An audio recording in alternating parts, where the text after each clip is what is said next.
if this is peak inflation, which I think was the consensus going into this kind of CPI report, what does that mean for the consumer? How are you thinking about this?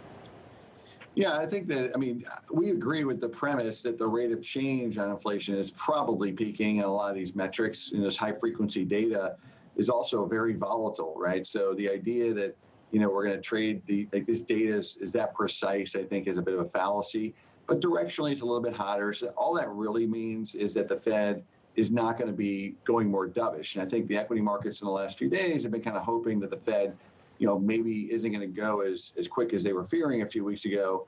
And this pretty much throws cold water on that. But that's been our view all along.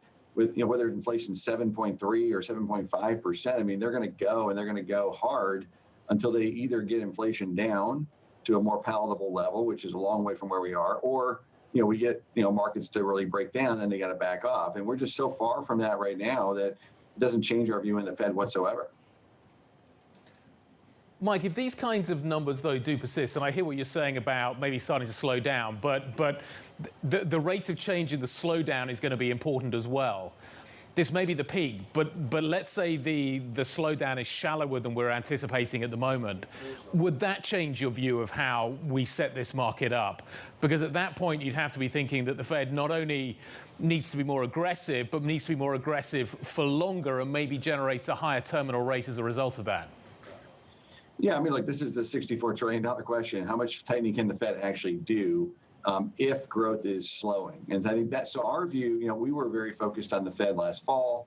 We felt like, that was the fire part of our narrative. And now here we are. It's very consensus. The Fed is behind the curve, and by the way, the Fed's catching up in a hurry. So I think that from a good news standpoint, I would say the market now is probably pricing the Fed correctly. And I would be surprised, quite frankly, if we're able to get through all the tightening that is now being promised by not just the Fed, but the ECB and the BOJ and the BOE, all the developed, major banks. If we do all of that tightening, we're going to have a very significant slowdown, both in the economy, and I think markets aren't going to take it very well. So I think the thing we're focused on now, Guy, is how much is the economy slowing, particularly in the U.S. Is the U.S. consumer, going to back off here a little bit because real disposable personal income growth is going to be negative in the first half of this year for a large majority of consumers. At the same time, supply is picking up. And I actually think that we could be surprised over the next 6 months how fast inflation comes down as pricing power fades when supply picks up and demand comes down. Now, is that a good thing for stocks? It could be for some because rates come down and maybe that or at least the expectations on the terminal rate maybe doesn't have to go up anymore.